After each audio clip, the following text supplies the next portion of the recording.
Mas vamos lá, meu povo, quero que você abra agora. Põe no telão para mim lá, quem tem a Bíblia, quem quiser ligar a sua Bíblia aí, né? Porque a maioria do pessoal hoje está carregando a Bíblia no celular.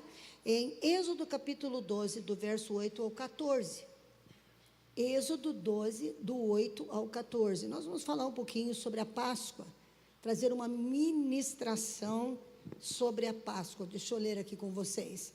E naquela noite comerão a carne assada no fogo, com pães ázimos e com ervas amargosas a comerão. Não comereis dele cru, nem cozido em água, senão assado no fogo. A sua cabeça com os seus pés e com a sua fressura. E nada deixareis até amanhã. Mas o que dele ficar até amanhã, queimareis no fogo. Assim, pois, comereis os vossos lombos com vossos lombos cingidos, os vossos sapatos nos pés e o vosso cajado na mão. E comereis apressadamente. Esta é a Páscoa do Senhor. Eu passarei pela terra do Egito esta noite e ferirei o primogênito na terra do Egito, desde os homens até os animais, e em todos os deuses do Egito farei juízo. Eu sou o Senhor. E aquele sangue vos será por sinal nas casas em que estiverdes. Vendo eu o sangue, passarei por cima de vós, e não haverá entre vós praga de mortandade, porque quando eu ferir a terra do Egito. E este dia vos será por memória, e celebrá-lo-eis por festa ao Senhor. Nas vossas gerações celebrareis por estatuto perpétuo. Bem, nós sabemos que o nosso Deus, Ele veio através de uma nação. Ele escolheu um homem que tinha um coração adorador, e um homem que mesmo no meio dos deuses estranhos daquele tempo, ele tinha o seu coração voltado para o Deus invisível, para o Deus verdadeiro, que era Abraão. Abraão, seu pai, era fabricante de ídolos, mas ele não adorava aqueles ídolos, ele adorava ao Deus invisível, ao Deus verdadeiro, e ele seguia, tinha comunhão com Deus. Então Deus o escolhe, o tira da sua parentela, tira da terra de Ur dos Caldeus, e fala para que ele vá para o deserto, que Deus lhe mostraria uma terra que emana leite e mel. Está certo que Deus sabia quem escolher, Deus sabia exatamente a quem chamar, porque se Deus não conhecesse o coração de Abraão, não faria para ele uma proposta assim, porque Deus conhece os nossos pensamentos, conhece o nosso coração.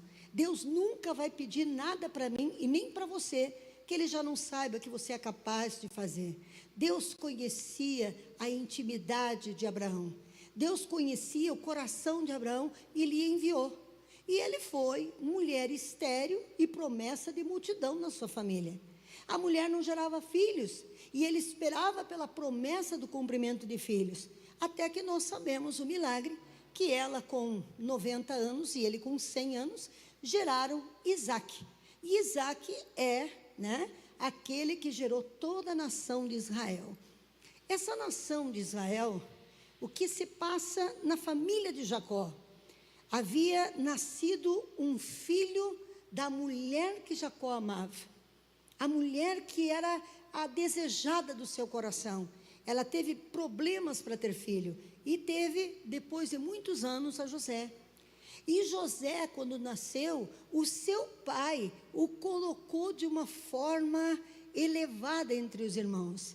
e colocou nele uma túnica de roupa colorida, bem bonita, e os irmãos tudo com túnica da mesma cor. Aquilo deu uma inveja, gente de Deus, naquele povo. E José era muito apegado com o pai, e era tipo daquele irmão que tudo que via os irmãos fazer errado, contava para o pai. Eu tinha um irmão assim, ele está sentado ali do lado do meu pai, ó, aquele ali, ó. Tudo que eu fazia, eu vou contar para a mãe, e contava. Era mais ou menos aqui, só que esse aqui é Kleber, aquele outro era José. E contava. E o que acontece? Os irmãos começaram a ficar enciumados. E certa vez, o que fizeram? Se propuseram a matá-lo. Vamos matar esse rapaz, vamos jogar sangue aqui em cima da roupa dele e vamos dizer para o pai que um animal feroz o comeu. Só que o irmão mais velho, olhando para aquilo, disse: não vamos matar, né? Vamos jogar ele aí nessa cisterna, tinha um buraco, jogaram ele ali dentro daquele buraco. E ali, passando os mercadores, disseram: vamos ganhar um troco então, né? Vamos vender ele. E ele foi vendido como escravo. Depois, aonde ele esteve, aonde ele passou como escravo, ele sempre se destacou, porque ele guardava os princípios que o seu pai havia plantado no seu coração. Então, quando ele chegou no Egito, ele foi para a casa de Potifar como escravo.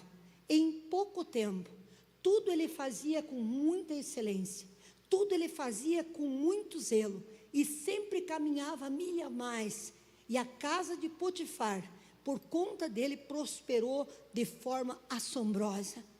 A mulher de Potifar, interessada porque era belo e formoso, querendo seduzi-lo, um dia ele corre para não pecar contra Deus e não pecar contra o seu Senhor.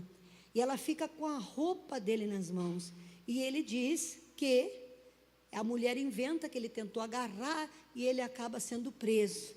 Ele vai para a prisão. Chegando na prisão, ali naquela prisão, ele também continua sendo o mesmo menino, com a mesma integridade, com o mesmo capricho, e em pouco tempo, porque se você for excelente, e se você manter princípios, você pode chegar em qualquer lugar, em pouco tempo você vai estar no comando. Em pouco tempo ele comandava a prisão, e pasmem vocês, a Bíblia diz que a prisão, por conta de José, prosperou. Mas um dia, eu só quero contar o contexto para que você possa entender o que eu vou explicar e por que eles estavam lá. Você vê que tudo nasceu do pecado, né? E inveja. Foi a inveja, o ciúme e a falta de temor a Deus que jogaram José lá naquela cisterna. Ele era um homem escolhido por Deus. Ele era um homem que Deus deu como resposta de anos de oração aos seus pais. E ele está lá agora, na cisterna. O copeiro teve um sonho, o padeiro teve um sonho, e Deus deu a ele a interpretação do sonho. E essa interpretação dos sonhos, anos depois, o colocou no governo do Egito. Era aquela história das 7 vacas magras e das 7 vacas gordas, que viriam 7 anos de muita tristeza e luta, e depois viriam 7 anos de muita prosperidade e depois de tristeza. E então José, conversando com o faraó, e dizendo para faraó: se eu fosse o Senhor, colocaria um homem cujo espírito esteja Deus, e que ele possa administrar a sua terra, e que a sua terra possa guardar e economizar, para quando vir o tempo da seca, o Senhor tenha reservas. E ele disse: você é esse homem. E o faraó tira o anel do seu dedo, coloca o anel no dedo de José e disse: a partir de agora, você está somente abaixo de mim. E foi dessa forma que a nação de Israel chega com o seu primeiro homem no Egito. Nos 7 anos de grande fartura, José estabeleceu muitos celeiros para guardar e guardar muito mantimento. Ele fez um trabalho excepcional. Eu estive no Egito 2 vezes já, e nessa última vez que eu estive no Egito, quem nos levou na caravana foi um muçulmano, nos levou ao Museu do Cairo, e ele disse: nunca houve na história do Egito um administrador melhor do que o hebreu José. O que eu acho lindo de Deus é que tudo que Deus faz, Ele não conta uma história, Ele cria uma história. Existem histórias que nós contamos, dos 3 porquinhos, e a história, né, da Chapeuzinho Vermelho, mas não. Deus inseriu a Bíblia na história de uma nação. Aconteceu, José existiu, ele governou o Egito. E aconteceu que quando chegou aqueles anos de vaca magra, o que acontece? A nação, os filhos de Abraão, estavam todos morrendo. Não havia comida na terra. Só tinha comida em um único lugar, e era no Egito. E aí eles vão ao Egito. Ah, meu pai.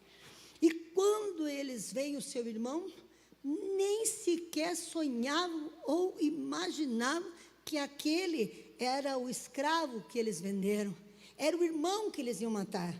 E ali José, já que viu eles, já os reconheceu. José estava com aquela paramento, aquela roupa egípcia, aquele olho pintado. Eles nem imaginaram que era ele.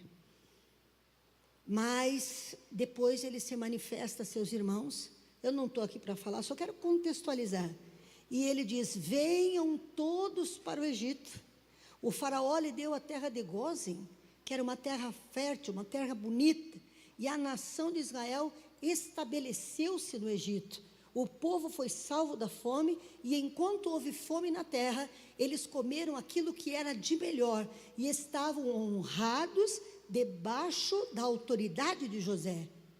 E por 18 anos, olha que maravilha, José foi tão fenomenal, José foi tão extraordinário na sua vida com Deus, apesar das tristezas que ele viveu, e do processo doloroso, que por 18 anos o Egito adorou um único Deus verdadeiro.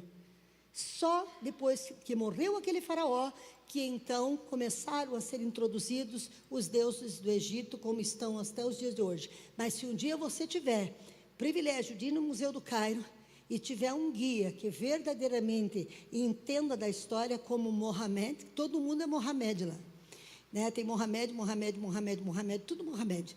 Então foi um daqueles multidão de Mohamed que me falou e que me contou, e eu fiquei assim espantada. Só que quando José morre, eles viraram escravos no Egito. E aí começa a saga, né?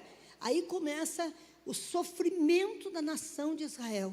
Eles ficaram escravos no Egito por 400 anos. E nos últimos tempos da escravidão, o que se passava? Eles começaram a se multiplicar.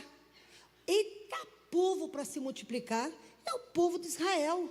Nós fomos para Jerusalém, eu sempre gosto de ficar sentado nas praças, olhando o povo caminhar, muitas vezes no Muro das Lamentações, aquele lugar é uma atmosfera tremenda, e eu sempre me sento num canto e fico olhando, gente, está aí meu esposo, está aí a pastora Lu, que foi comigo para Israel, é gente com carrinho de 2, é gente com carrinho de 3, é gente com carrinho de 4, crianças, eles engravidam e se multiplicam numa velocidade incrivelmente maravilhosa. Se fosse assim, o David já teria 9 filhos ou 12. Graças a Deus que nós estamos no Brasil, né, David? Imagine se já está careca com 2, chega no terceiro, chegasse 12, você não ia aguentar, né? Mas é lindo de ver, é realmente isso, muitos, né? Chegou a ver também, né, Rafael? Muitos, 2, 3, e eles começaram a se multiplicar, e aquele faraó começou a dizer assim: ó, tá vendo aí o que vai acontecer? O que vai acontecer? Eles vão ficar maior que nós, e daqui a pouco vai ter um exército de homens aí, que não vai ter como o Egito vencer. E eles começaram a ordenar, então, para nós não perdermos o trabalho escravo, vamos matar os bebês, não vamos matar tudo quanto é homem, vamos ficar só com as meninas. E vocês sabem a história, a mãe de Moisés, né, esconde Moisés e coloca no rio, e Moisés, ele é criado lá na casa de Faraó. criado e amamentado pela própria mãe, que a irmã deu um jeitinho de pôr a mãe para amamentar, e ela ficou como ama, cuidando do próprio filho e ensinando os preceitos de Deus, até o dia que ele não aguentou, né? E ele mata um egípcio que estava batendo em alguém da nação de Israel. Tempos depois, Deus o traz. Deus o tira lá, Deus falou com ele na sarça, conversou com ele e trouxe ele. Para quê? Para que ele fosse o libertador da nação de Israel. E vocês sabem a história, o quanto foi complicado, o quanto foi difícil, o quanto teve resistência ao faraó de liberar a nação de Israel. Sinais, prodígios, maravilhas. Moisés ia manifestando a glória de Deus e o povo endurecia o coração. E o povo não entendia. Você sabe que existem espíritos que trabalham para isso? Existem espíritos enganadores que trabalham para que a gente, ouvindo, não ouça, vendo, não veja, e não haja entendimento dentro de nós. Satanás, ele trabalha dessa forma até nos dias de hoje, porque nos tempos de Noé pregou por 120 anos, Noé ensinou por 120 anos e dedicou-se, mas o povo ouvia, mas não compreendia. Ele vinha, aquele homem construindo aquela arca, e ele não entendia o que estava acontecendo. Nos dias de hoje nós estamos vivendo a mesma coisa.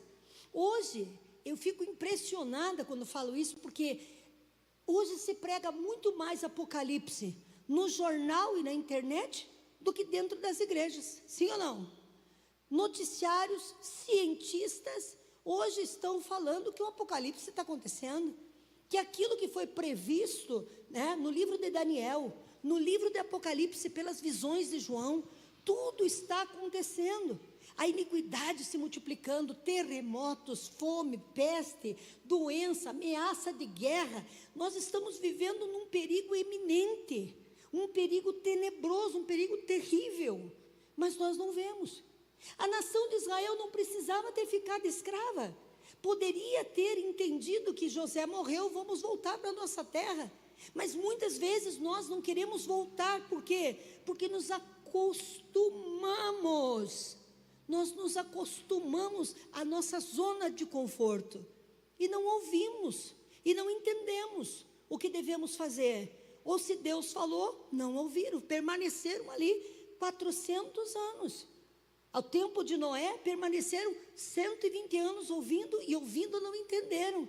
Eu profetizo em nome de Jesus, que a igreja do Senhor Deus nos dias de hoje vai ouvir, vai entender, em nome de Jesus, que nós vamos compreender os caminhos, que nós vamos compreender os propósitos, que haverá discernimento sobre o nosso coração, porque nós não fomos feitos para viver escravo por muito tempo, porque a escravidão, ela terminou na nossa história, com a morte e com a ressurreição de Cristo. Nós somos livres, livres do pecado, livres da morte, livres para a glória do Deus Pai, Deus Filho e Espírito Santo. Então, quando chega no último recurso, nada funcionava, Deus chega e revela o plano de salvação, e Ele diz: olha, vocês vão pegar um cordeiro sem mancha, de 1 ano, porque tudo que Deus faz, preste atenção no que a pastora está falando, é específico. Quando Deus pede, Ele dá o que Ele espera que você o entregue. Eu quero um cordeiro de 1 ano e sem manchas. Este cordeiro tem que ser morto em determinado horário. Este cordeiro não pode ser cozido.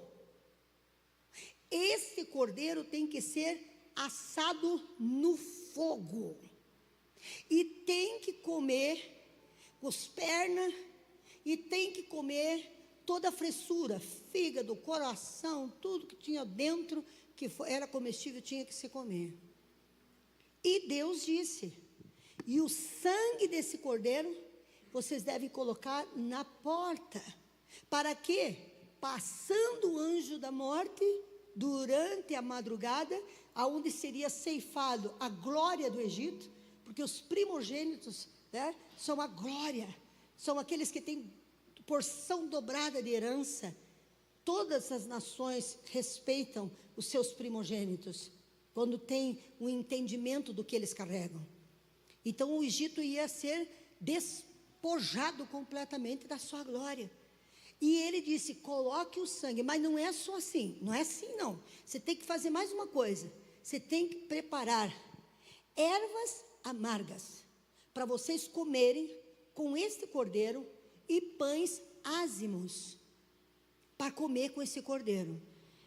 E todo esse preparo da Páscoa, ele está totalmente relacionado ao cumprimento da Páscoa, porque reportava a morte e ressurreição de Cristo, reportava ao momento em que a morte seria vencida e o pecado seria perdoado, porque o cordeiro oferecido, ele representava o Cordeiro de Deus que tira o pecado do mundo. Pão ázimo, o que representa um pão ázimo? O pecado, põe a 1 Coríntios capítulo 5, verso 7, para você ver, o pecado é comparado ao fermento. O pecado é comparado ao fermento. Então, ele apodrece a massa e faz com que a massa cresça, né? Não é 1 Coríntios 5, 7. A massa, quando faz fermentar, olha lá, purificai-vos, pois, do fermento velho, para que sejais uma nova massa, assim como estáis sem fermento. Olha lá. Porque Cristo, nossa Páscoa, foi sacrificado por nós. Sem fermento, significa o quê? Sem apodrecer, sem estragar, sem expandir. Significa que o Cordeiro de Deus, que também é o pão da vida, ele era sem fermento, sem pecado. Ele era sem mancha. E ele era aquele que nos livraria da vida, mas da morte, e nos daria vida. Porém, nós teríamos que comer tudo. Não era só uma parte, não era só o que eu gosto. Eu tinha que comer tudo até amanhecer o dia. Então mostrava que Jesus Cristo, ele seria o Cordeiro que traria vida. Mas por quê? Porque ele não tinha mancha e porque ele não tinha fermento. Ele não era fermentado da velha natureza. Ele era puro, a imagem de Deus, como o primeiro Adão que foi criado. E aí as ervas amargas. As ervas amargas representavam o quê? A dor, o sofrimento, o sacrifício que Jesus Cristo suportou para que a Páscoa fosse cumprida. Preste atenção, aquela primeira Páscoa, ela é profética para o dia do cumprimento da verdadeira Páscoa. Por quê? Porque aquela Páscoa anunciava uma libertação muito mais profunda do povo. O povo estava sendo livre da escravidão do Egito, que pelo pecado da acomodação, da comodidade, se permaneceu ali porque estava tudo legal. Gente, muitas vezes nós permanecemos em lugares por comodidade que Deus já nos mandou sair. Porque a gente se acomoda e acha que está tudo bem, mas tem vezes que nós precisamos obedecer a Deus e sair. Deus não tinha projeto com o povo no Egito, mas o povo se acomodou nas terras boas do Egito até virar escravo, até ficar dominado, até apanhar, até ser sacrificado. Então ali Deus estava dizendo o quê? Eu vou tirar você do Egito. Lembra que antes de chegar na terra prometida, eles já foram de novo passado por um processo de tristeza na vida. Porque quando eles chegaram no meio do deserto, o que eles fizeram? Pecaram, levantaram um altar, fizeram um bezerro de ouro. Quem lembra disso? Largaram de Deus, não tiveram paciência de esperar que a palavra viesse, que Moisés voltasse. Por quê? Porque a natureza do homem não era algo que pudesse ser mudado assim de qualquer forma. teria que ser pago pelo preço do pecado, teria que ser feito um sacrifício, teria que se ter uma autoridade, porque senão o homem, mesmo vendo a glória, porque viram a glória, eles não só ouviram como no tempo de Noé, eles viram a glória, eles viram o mar se abrir, eles viram as águas virarem sangue, eles ouviram o pior grito e a pior madrugada do Egito, eles escutaram os gritos, eles viram todos os homens e chorando nas suas casas a morte do primogênito do gado, do primogênito das ovelhas, do primogênito da casa. O faraó perdeu seu filho, ele gritava, a terra do Egito inteira gritava.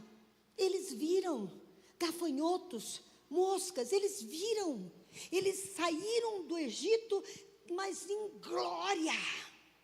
E saíram do Egito muito prósperos. Eu vou mostrar para vocês. Eles viram, mas acontece que o pecado estava dentro deles.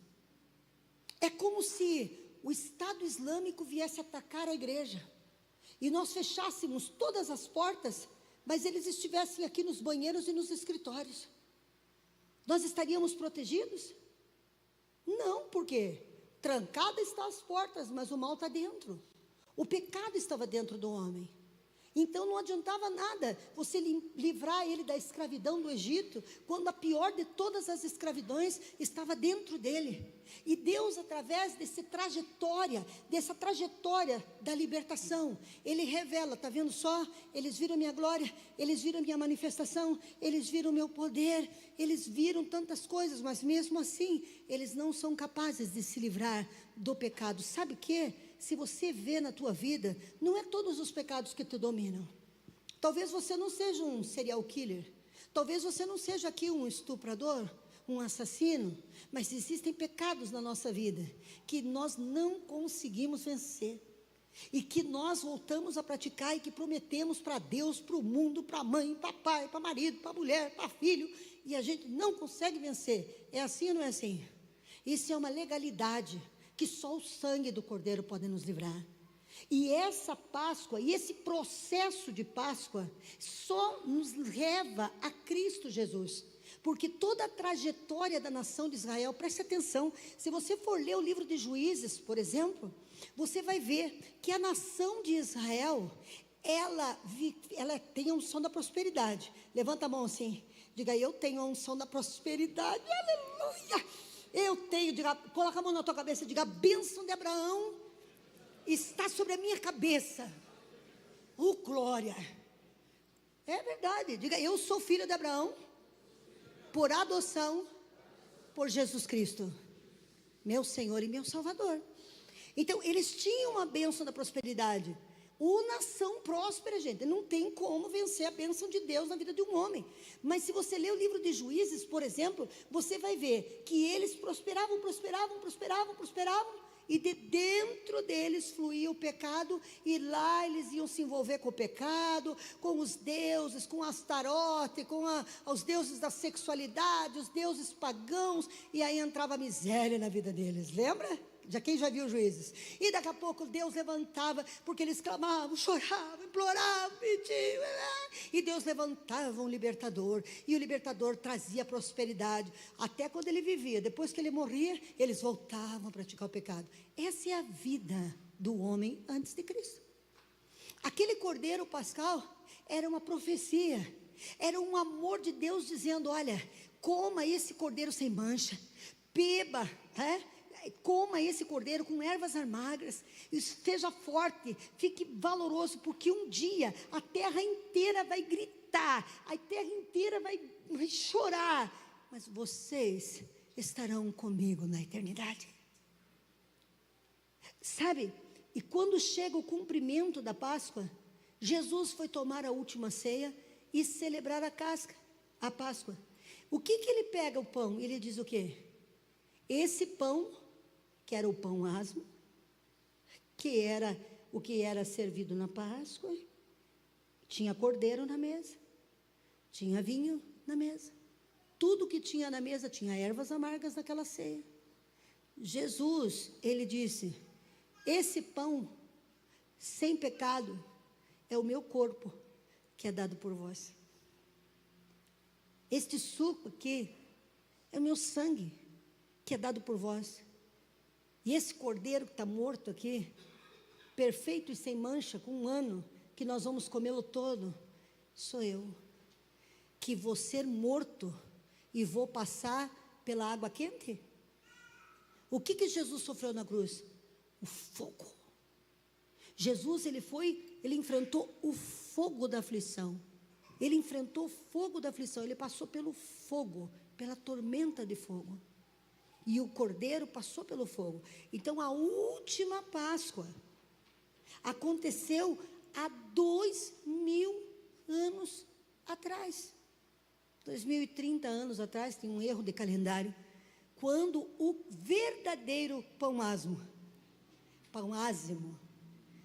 o verdadeiro cordeiro, que Deus mostrou esse cordeiro lá no Éden para Adão e Eva, e que Deus mostrou esse cordeiro no dia do sacrifício de Isaac, aquele mesmo cordeiro que Deus disse: olha ali, ó, Deus proverá para si o cordeiro estava ali, aquele cordeiro reportava Cristo, o único sacrifício, o único capaz de transformar a nossa vida, de limpar o nosso coração por dentro, de arrancar o império das trevas, de pagar o escrito de dívida e de trazer libertação para nós.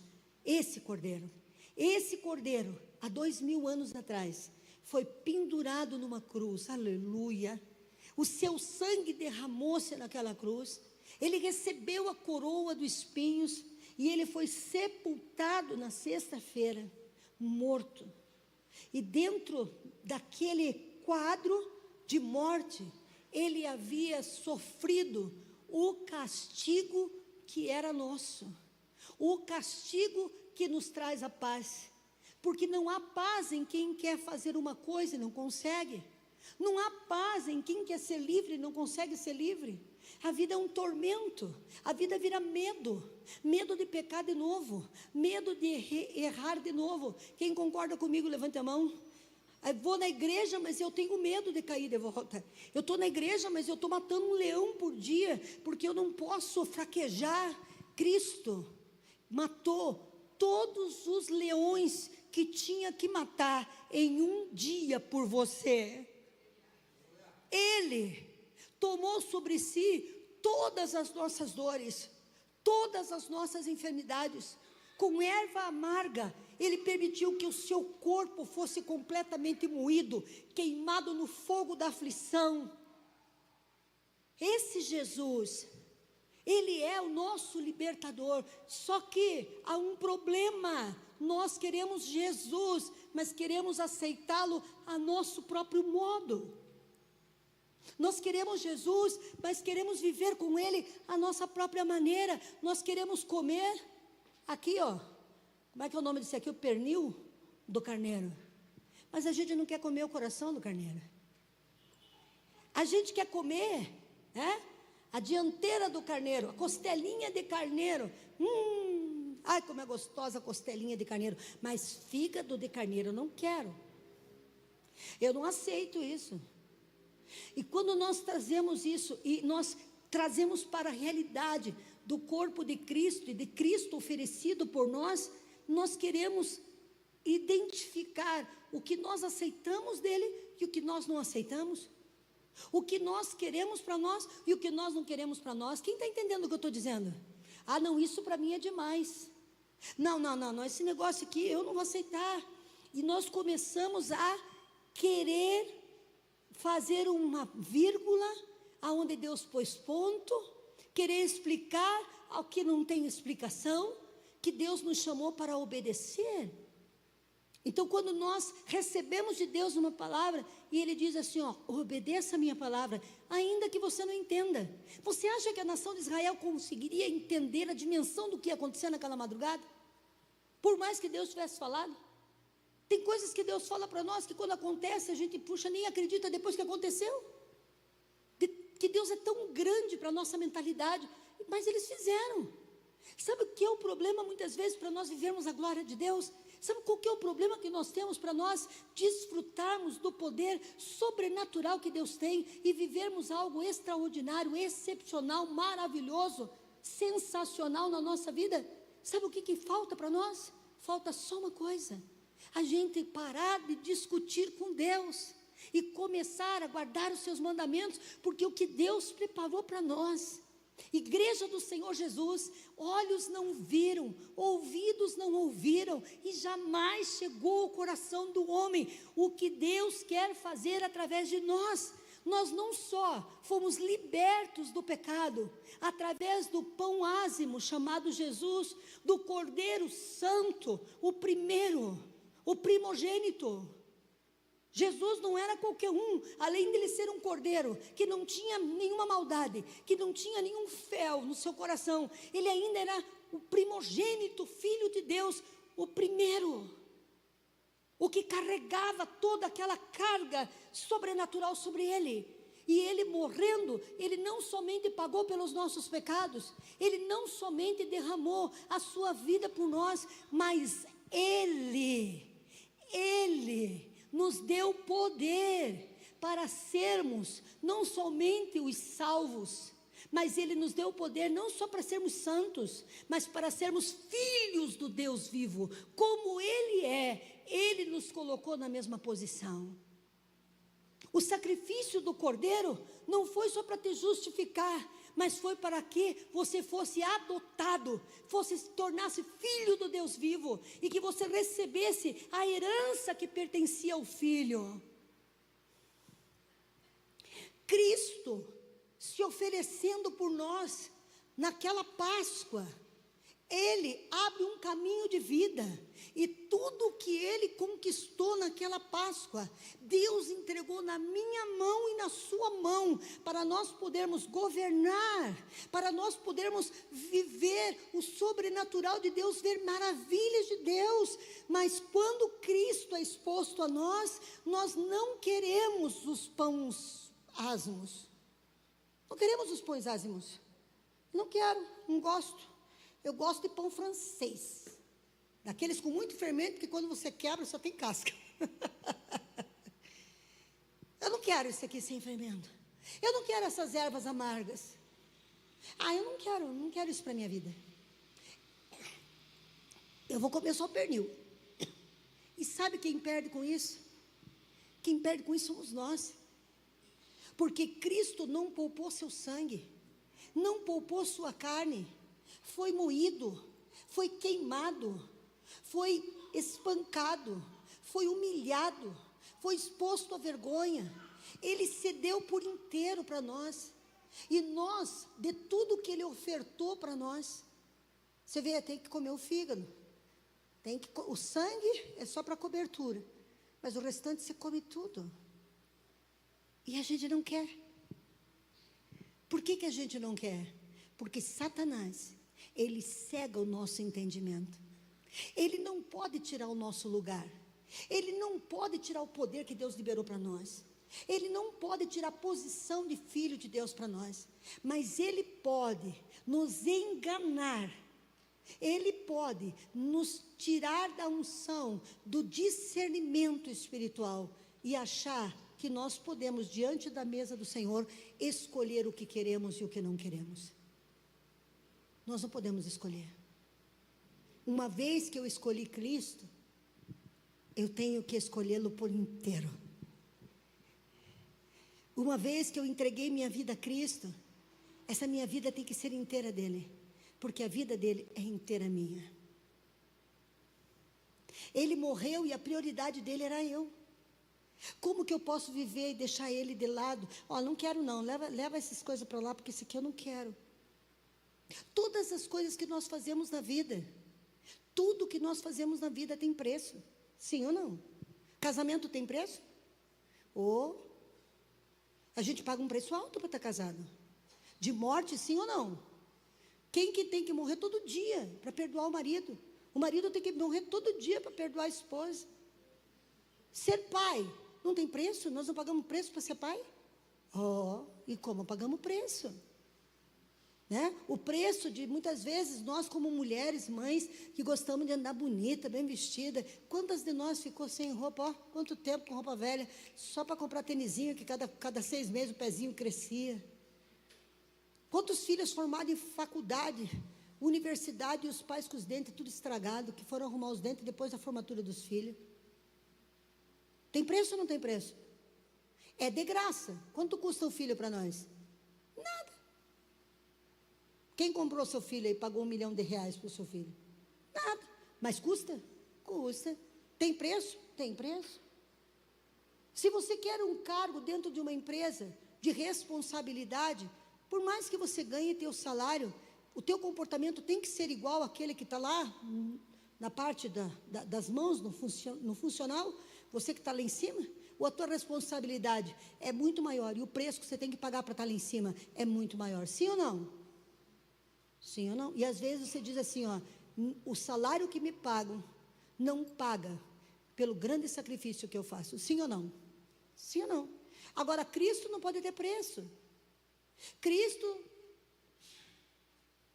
eu quero Cristo, mas não quero compromisso. Como que eu vou me tornar um com uma pessoa que eu não quero compromisso? Como que eu vou me tornar um com uma pessoa que eu não quero gastar minha vida com ela? Cristo, Ele trouxe para nós 2 ilustrações, para que essa Páscoa se cumpra em mim e em você. Para que isso que Ele conquistou para nós, Ele trouxe 2 ilustrações. Eu quero você como um marido, como um noivo que é uma noiva. Aleluia. E o que o noivo tem pela noiva? Primeiro, um grande amor. E a noiva tem pelo noivo o quê? Um grande amor. Que ela quer se adornar.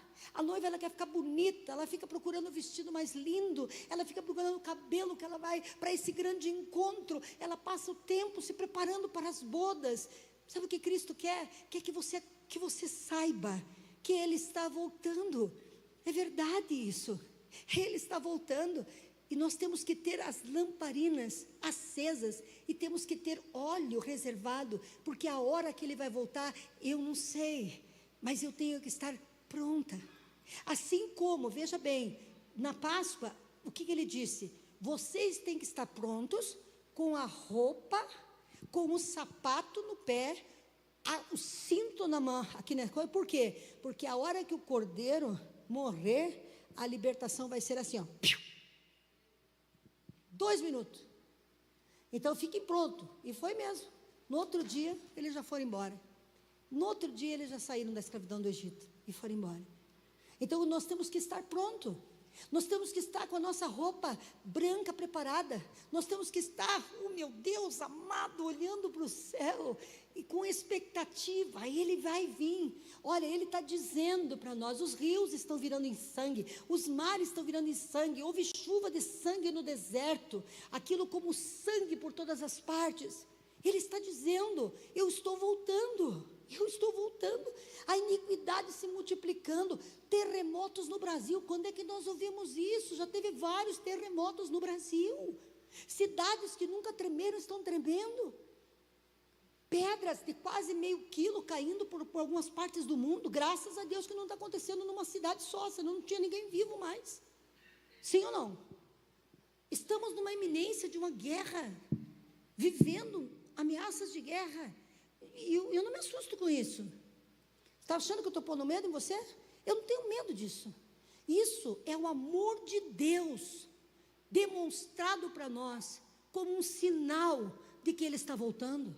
Porque não foi Deus, como as pessoas falam por aí fora, Deus está pesando a mão no mundo, Deus está destruindo o mundo, agora Deus vai vir com vingança, a vingança do Senhor vai vir. Vou dizer um negócio para você: não foi Deus que destruiu a camada de ozônio, não foi Deus que arrancou o petróleo da terra, não foi Deus que fez os desastres naturais e contaminou por ganância todo o nosso planeta. Quem destruiu o planeta foram os homens, e não Deus. Deus não está castigando o nosso planeta e nem nos matando. Quem está nos matando é a ganância dos homens, que planejam morte em massa, para que eles possam poder governar a terra. Não é Deus que está nisso aí, é o coração de um homem que não quer se aproximar de Deus. E só que Deus viu o que o homem ia fazer com a terra. Deus viu o que o homem... E Deus disse, olha, vai chegar um dia que vocês vão chegar a determinado nível que vocês vão destruir o planeta. E eu vou ter que arrebatar vocês, ter que colocar Satanás no lugar dele, reconstruir a terra para trazer vocês de volta. A terra não foi o diabo que destruiu, fomos nós. Deus não está castigando nada.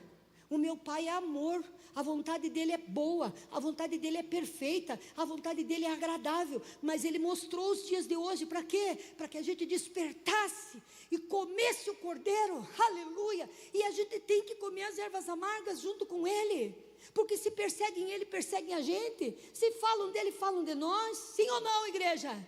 Mas é uma honra quando a gente está com Cristo e é perseguido por amor a Ele. É uma honra sofrer as vergonhas por amor a Ele. É coisa mais gostosa e maravilhosa. Por quê? Porque Ele é Senhor absoluto de todas as coisas. E tudo que Ele fala se cumpre. E tudo que Ele disse está como Ele disse. Os cientistas estão falando o que Ele falou na Bíblia. Todos estão falando de acordo com o que Ele falou. Está sendo repetido. Me pergunte por quê? Porque Ele é a verdade.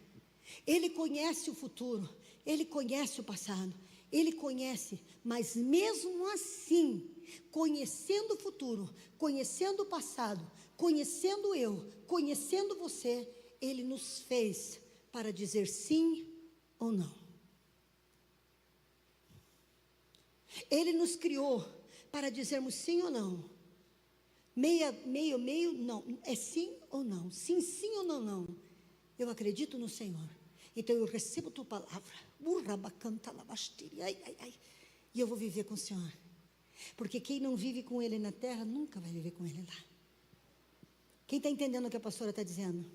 E eu vou dizer um negócio para você. Eu vou dizer um negócio para você. Quem pensa que viver com Deus é ruim, é porque nunca viveu com Ele. Ele é maravilhoso. Ele é conselheiro. Ele é Deus forte. É general de guerra. É príncipe da paz. Ele é fiel. Ele é verdadeiro. Ele é justo. Ele é amor. Ele é presente. Ele é presença. Ele nos completa. Ele não nos julga. Ele não veio aqui para julgar você e nem a mim. Ele veio nessa terra ao contrário. Ele não foi naquela cruz para dizer que nós não prestamos. Ele foi naquela cruz para colocar tudo que nós fizemos de errado nele mesmo, para que ele fosse aquele cordeiro que ao comermos do cordeiro nós recebêssemos a vida e a liberdade sobre a morte. Nós somos eternos e nós vamos passar a eternidade com Ele. Eu quero que você esteja comigo naquele banquete que Ele preparou para nós. Meu Deus do céu! Eu quero que você esteja com a tua coroa na tua cabeça naquele dia. Oh, meu Deus! Porque Ele recebeu uma coroa de espinhos para que nós pudéssemos receber a coroa da glória. Porque fomos destituídos da glória no Éden e restituídos dela em Cristo Jesus nosso Senhor. Em Cristo Jesus, eu que era escravo do pecado, passei a ser filha de Deus. Você que era escravo do pecado, agora é filho. Agora está numa posição, mas Deus está dizendo, para de escolher o que você quer comer e devora o cordeiro por inteiro, aleluia. Pare de escolher se você aceita o pão e as ervas amargas. O que são ervas amargas? Se Ele está conosco, se Ele está em nós, o que significa uma erva amarga aqui, outra amarga lá? Porque muitas pessoas não comem uma erva amarga, comem uma plantação inteira sem Ele. Inteira. A gente muitas vezes olha para o ministério, eu fico triste com as pessoas. Olha para mim, eu aceitei Jesus, agora eu estou tendo um problema. Gente, problema nós temos, uai. Você está frio, nós estamos frio. Você está calor, nós estamos suando de calor. Ué, sim ou não? Agora, que é isso? Nós estamos no mundo, e no mundo teremos aflições, mas tem de bom ânimo, eu venci o mundo. Ué, Sabe qual que é a diferença entre nós e as pessoas que não têm Cristo? Elas não têm esperança, mas nós temos certeza.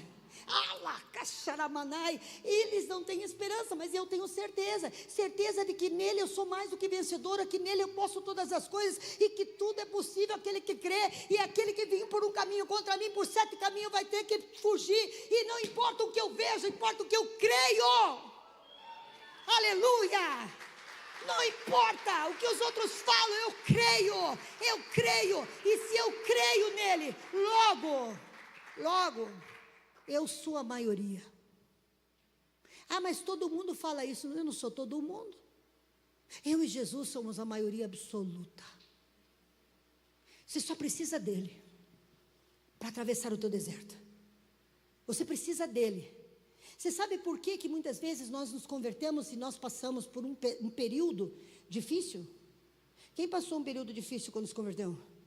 Por exemplo, o meu lugar é aqui, ó. Aqui é a sala do trono, o lugar da presença. Aqui eu comi o pão asmo, aqui eu já comi as ervas amargas, aqui eu já comi o cordeiro, aqui eu já pus nos umbrais do meu coração o sangue de Jesus Cristo. Aqui é meu lugar. Mas sabe o que eu fui fazer? Eu fui passear, conhecer, me divertir, aproveitar a vida. E eu vim parar aqui. Quando eu chego aqui, eu chego totalmente destruído, arrebentado, depressivo, angustiado. E desse lugar eu clamo a Deus. Quem já esteve nesse lugar, levanta a mão aqui. Eu já estive nesse lugar aqui, bem longe de Deus. Deus me tocou de lá. Quem que veio xeretar aqui? Eu. Quem que veio xeretar aqui para saber como é que era? Quem vê como é que é, né? E daí a gente vê como é que é, né? No começo tudo é lindo, na verdade os amigos são verdadeiros, tudo é legal. No final acabou, não tem para mim, não tem para você, não tem para ninguém. Aí sabe o que você passou? Cheguei aqui, né? Aí eu digo, Senhor, me salve. Senhor, eu quero voltar. E Deus diz, volta. Olha aqui, ó. Aqui, ó. O que eu estou fazendo? O caminho inverso. Estou voltando. Eu estou voltando. E a gente enfrenta o quê? Dúvidas. A gente enfrenta ataques. Mas Cristo está lá. É eu que tenho que voltar e me posicionar. E aí quando eu chego aqui, quando eu alcanço o meu destino e chego na estatura da maturidade, aí eu começo a reinar. Mas esse processo, todos nós enfrentamos. Nesse processo, Satanás, ele atenta você com a sua identidade. Nesse processo, ele diz, mas se Deus fosse com você, você não estava nessa tempestade de areia no meio do deserto. Não, eu estou na tempestade de areia no meio do deserto, porque eu fiz questão de atravessar o deserto, e agora estou voltando para o lugar de segurança. E essa tempestade ele vai usar. Por que ele vai usar? Para dizer que Deus não te ama. Ué, Deus disse que não teriam tempestade de areia? Deus não falou, mas ele disse que se tiver, ele vai estar com você. Deus disse que ia ter doença na nossa casa? E Deus falou que ninguém da nossa família ia morrer? Não, é dado ao homem morrer uma vez, mas se alguém morrer, eu vou estar com você. Eu vou estar com você. Então, nesse processo de regresso, aonde você diz, não, eu preciso comer o pão e me saciar no pão, eu preciso beber o suco, eu preciso comer o cordeiro, eu quero ter ele por inteiro agora. Sabe por que a gente vai passear ali? Porque a gente não comeu inteiro aqui, a gente não desfrutou de tudo aqui, aí a gente sente falta de alguma coisa. Mas se você comer tudo aqui, não existe adrenalina melhor do que servir a Cristo, não existe prazer maior do que servir a Cristo, porque Cristo me surpreende todos os dias. Cristo, Ele me encanta todos os dias. Eu sou apaixonada por Ele, e Ele me dá uma aventura por semana, ou uma por dia, acho que dá mais. E eu vivo assim, de coisas novas e mais coisas novas. A minha vida não é uma rotina, eu não tenho rotina, eu tenho Cristo. E Cristo nos faz deitar a cabeça em qualquer lugar. Ele olha, é maravilhoso. E sabe o que é mais maravilhoso? Mais maravilhoso é você olhar para uma pessoa e dizer assim: em nome de Jesus você vai ter um filho, e a pessoa estéril está grávida. Oh meu Deus! Como é maravilhoso, como é maravilhoso, não existe nada que possa fazer acontecer isso, de você pegar uma pessoa com morte cerebral e dizerem para mim, é reflexo da morte. Eu falei para ele, é reflexo da vida, ele está curado, está livre, está vivo, e no outro dia estava sentado tomando café. Meu Jesus do céu, sentou na cama e disse, eu quero café, porque aquele que tem Cristo, tem poder de dar vida, tem poder de libertar das drogas. Os meninos que tiveram internado lá, eu levo cada tipo para lá, que o mundo não queria nem ver perto, e todo mundo diz, eles vão se matar lá. Se mata nada, viram tudo um amorzinho, tudo mansinho, e se abraçam, e pedem perdão, e olha, quem vai naquela casa, fica encantado com aquela casa, porque naquela casa, o amor de Deus está ali. Por quê? Porque tem uma pessoa que está lá e que diz assim, aqui não, Satanás, aqui é governado por uma embaixadora do reino dos céus, e aqui só entra meus piazinhos, você não entra aqui. Eu tenho quantos aqui que passaram pela Manaia? Levanta a mão aí, quero ver. 1, 2, 3, 4, 5. Eu estou mentindo? Eu estou mentindo? Estou? Se pudesse, olha, tem gente que não aguenta um drogado, eu fiquei com 26 sozinha. 26 sozinha. O Beto é desse tempo ainda que eu ficava sozinha. Né? O Flávio, mais ainda, que do Flávio eu lavava roupa ainda. Lavava roupa, fazia comida. Nunca. Sabe por quê? Porque aonde Cristo está, tem vitória. Aonde Cristo está, e aonde Cristo está naquele lugar, é naquele lugar que Cristo está, é em mim que Ele está, e Ele me deu autoridade sobre aquele lugar. Cristo está em você, Cristo vive em você, Cristo caminha em você, e se você, em nome de Jesus, tiver autoridade sobre o lugar que você está, não tem demônio na tua casa, tua família vai se converter, tua vida vai mudar. Mas a pergunta que eu tenho para você é, de fato e de verdade, quais as partes do cordeiro que você já comeu? Já comeu o coração? Dá-me um coração igual ao teu. Ah, mas eu não sou burra. Então Jesus foi. Eu quero comer as patas do cordeiro, que aí eu posso dar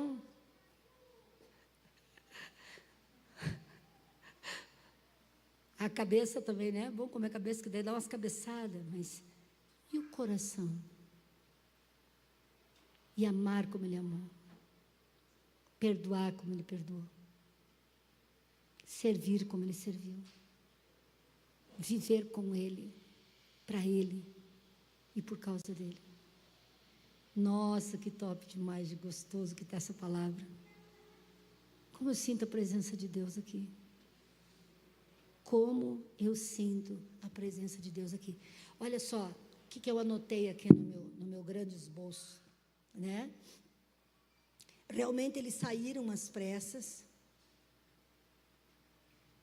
E eles,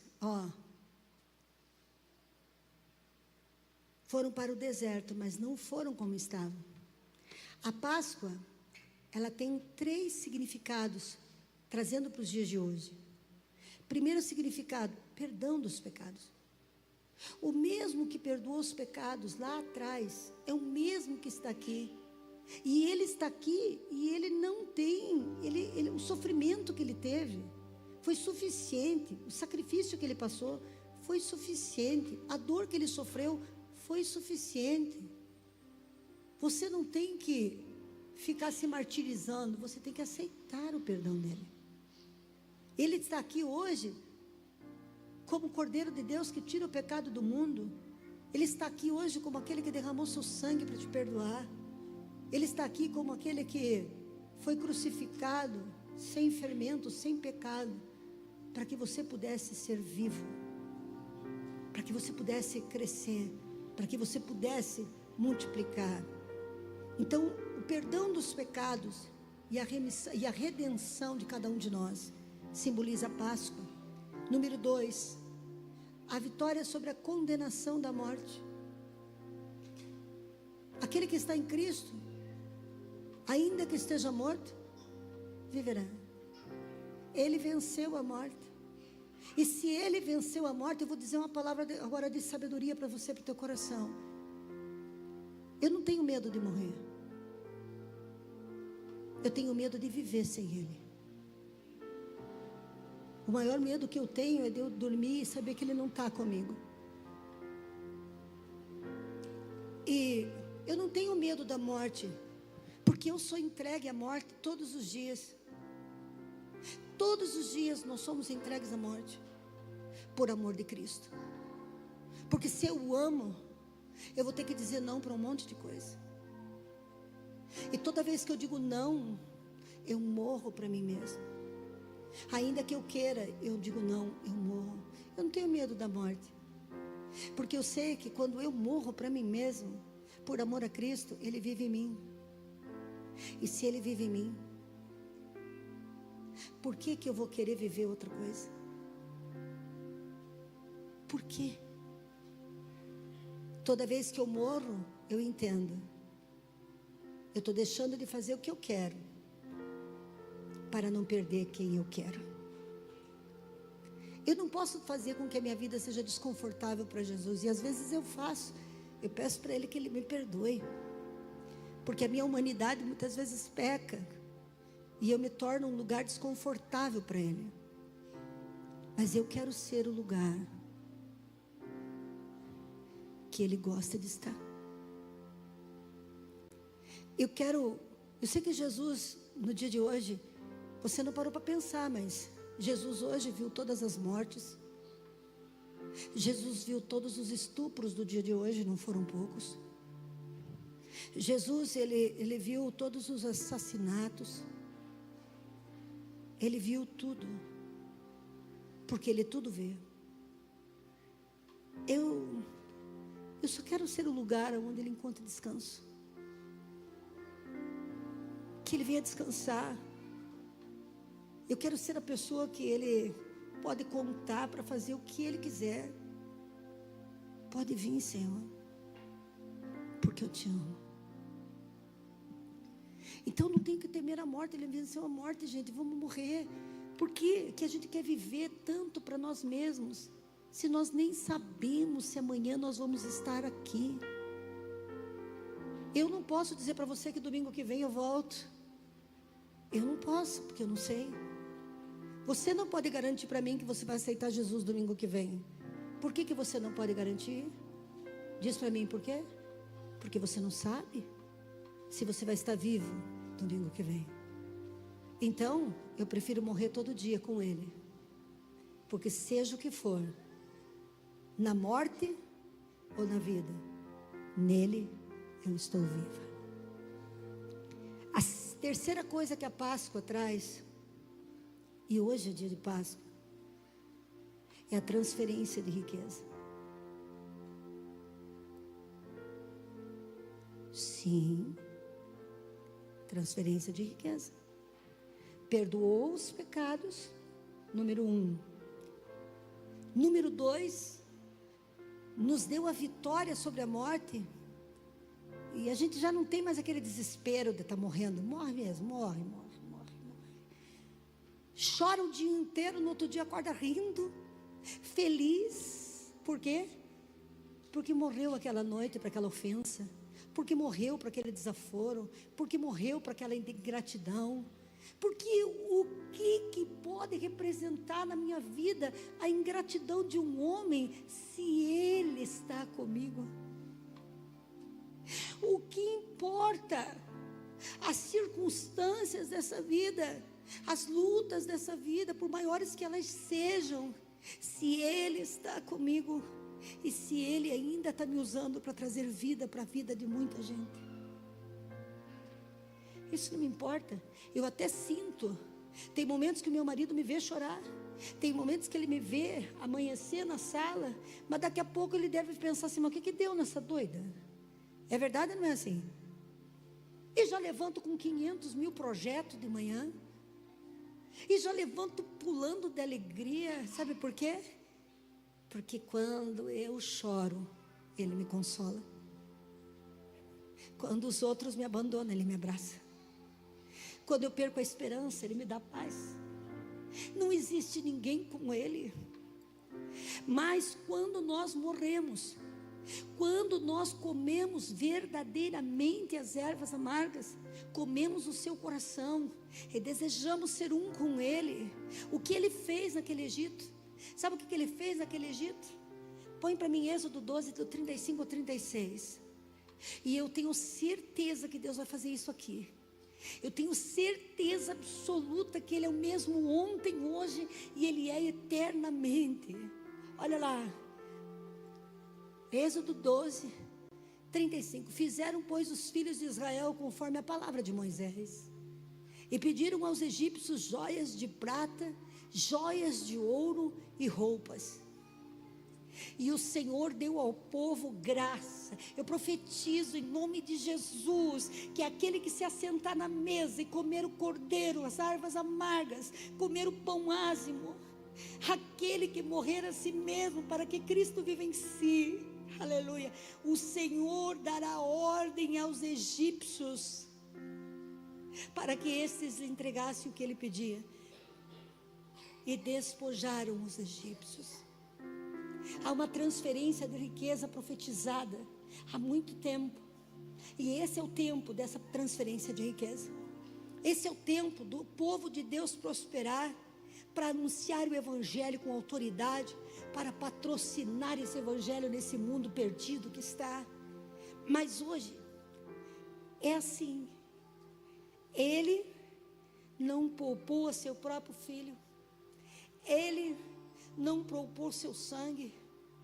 Ele teve o coração que arrebentou, o pulmão que se encheu de água, estourou, seus ossos desconjuntaram-se todos, sua carne rasgada no sol do deserto, queimado no sol, por amor a mim e a você. Eu quero que você hoje tenha uma experiência com Ele. Eu quero que hoje você tenha uma experiência com Ele. Eu quero que você hoje tenha uma experiência com Ele. Fecha os teus olhos.